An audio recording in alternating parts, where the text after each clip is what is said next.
I've got my hands on the newest one, the Eminence series. This is the E605 model, the big one, the flagship, the most premium one they make. And they have made some major upgrades. But did they fix the things that I may have complained a little bit about on the other models that I've reviewed? Today I'm going to break down what's new, compare it to the 605 Pro that they released last year that I reviewed, as well as other grills in the same MSRP price range of $1,399, which is what this grill is going to MSRP at the time of recording this video. I'm going to share what I love, what I don't love, and what I think could still be improved. But just so you know, Monument Grills did send this grill to me for the purpose of making this review video. No money changed hands, nor do they get to see this video before it's published. The E605 is a stainless steel heavy build, but they've incorporated cast aluminum side panels on the firebox. We've got stainless steel grates on the inside, which are an upgrade from the cast iron on the previous models. The cast aluminum firebox sections reduce the overall weight of the grill, making it a little bit lighter while increasing its ability for heat retention. You've got a stainless steel warming rack. You've also got, you know what, I'm gonna turn this on because my hands are freezing. It's cold right now.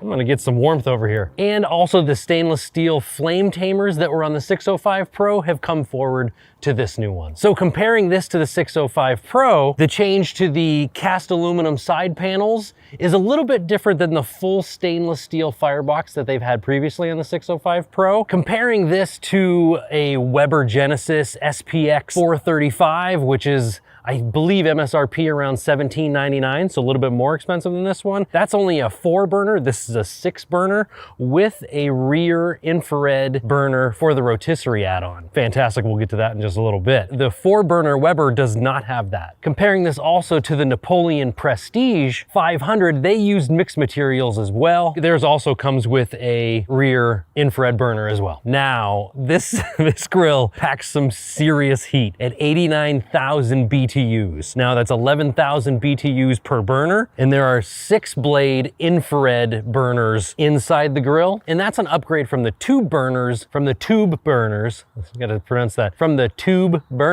605 Pro. You've got an infrared side burner at 12,000 BTUs, and then like I mentioned, we've got that ceramic infrared burner at 11,000 BTUs behind there. So we are packing some serious heat in this grill, and somebody's running a chainsaw or something in the background, so I hope that doesn't come across in my microphone. Personal take, 100%, I love this infrared burner. Like, just this upgrade is well worth it, let alone all the other upgrades that have been made to this grill that we'll get to from the 605 Pro. But if you like to do rotisserie, or if you like to do any kind of cooking where you can get some rear heat as well as use that for melting cheese on cheeseburgers or nachos and things like that for some more ambient heat above, that is fantastic. And also pizzas, which I haven't even been able to make for this because I've only had it for 2 weeks, but I'm looking forward to that. But I've used it several times for rotisserie chickens, Cornish hens, and even an Asian style pork tenderloin that you'll see the recipe for that in the next few weeks. So like I said, that adds an incredible dimension to your cooking, as well as to a melting zone for burgers and nachos, and yes, even pizzas. You may notice the other ones had a glass panel running across the top.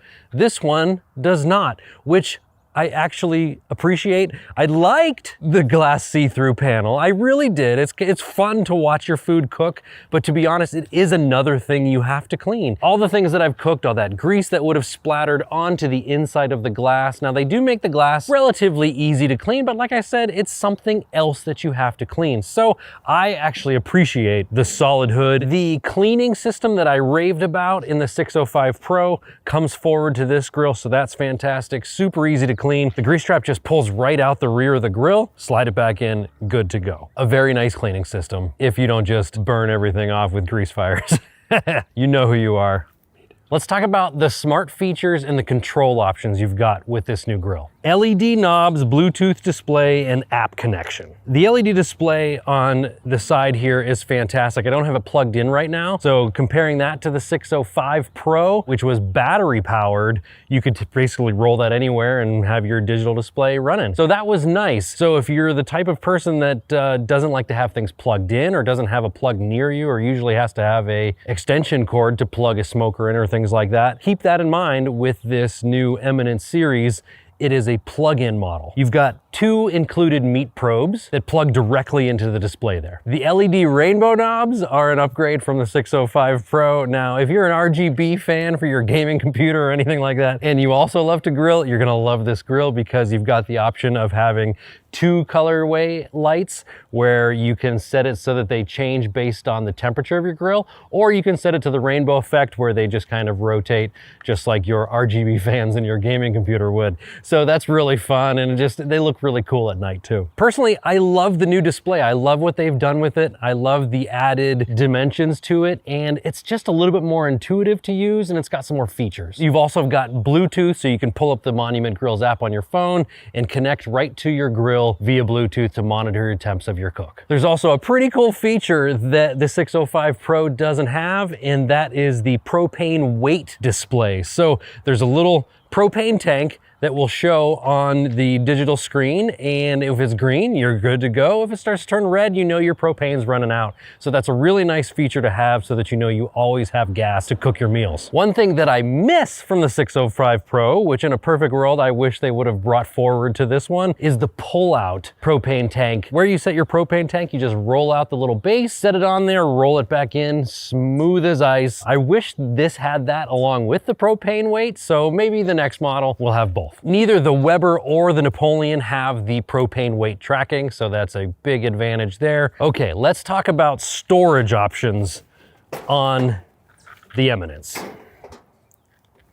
So, huge base.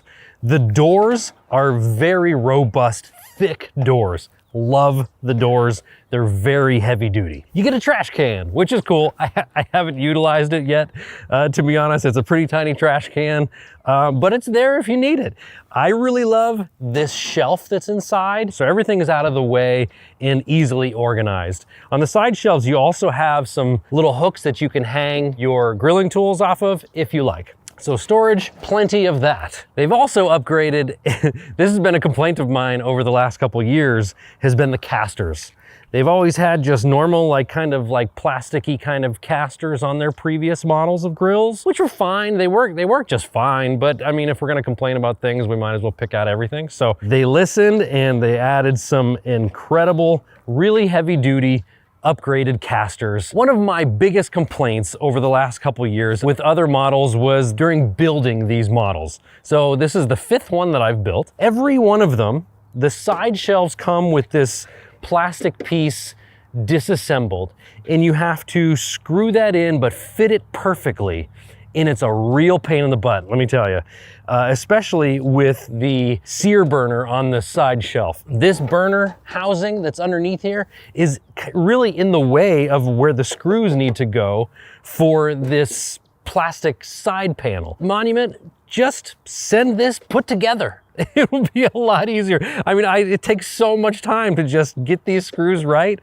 It's really, I mean, I know I'm splitting hairs here with my complaints, but it is a real pain in the butt when you're building it. Other than that, building this grill was really easy, just the side shelves. So just something I think can be improved on from the customer side of things is just send this already attached. Let's talk about durability and weather resistance, because that's probably one of the biggest questions I get on all the other Monument grills that I've reviewed is how durable are they? Because some of the metal is rather thin. However, I can't stress this enough. This winter was one of the worst winters we've had in our area in many, many years. I mean, in over a decade. So we have had sub-zero temperatures, tons of ice, tons of snow. We're actually 2nd in the country for snowfall this year so far. Crazy, crazy wind. And I left my 605 Pro outside the whole time. I left it covered with the cover that they supply with, but any time that I wanted to brave the sub-zero temperatures and go out and cook on the grill, which I did, that grill fired up immediately and was over 600 degrees in almost 10 minutes for preheating.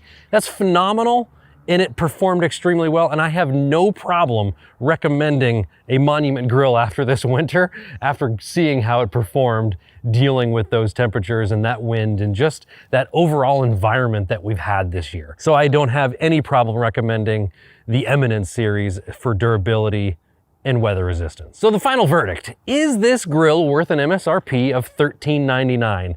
Gotta tell you guys, for what you get with this grill at that price, comparing this to the other grills in its class, you get more size, you get more heat, you get more features, you get more tech, and you get durability, all in a lower price. I would say yes, this grill is worth the price of admission. I'd love to know what you think. If you're in the market for a gas grill, or if you're in the market to upgrade from your current gas grill, I'd love to answer any questions you have. I'm gonna keep cooking on this all summer long, so feel free to ask questions as I go. But if you'd like to see this compared to the 605 Pro that I reviewed last year, watch this video right here. I appreciate you.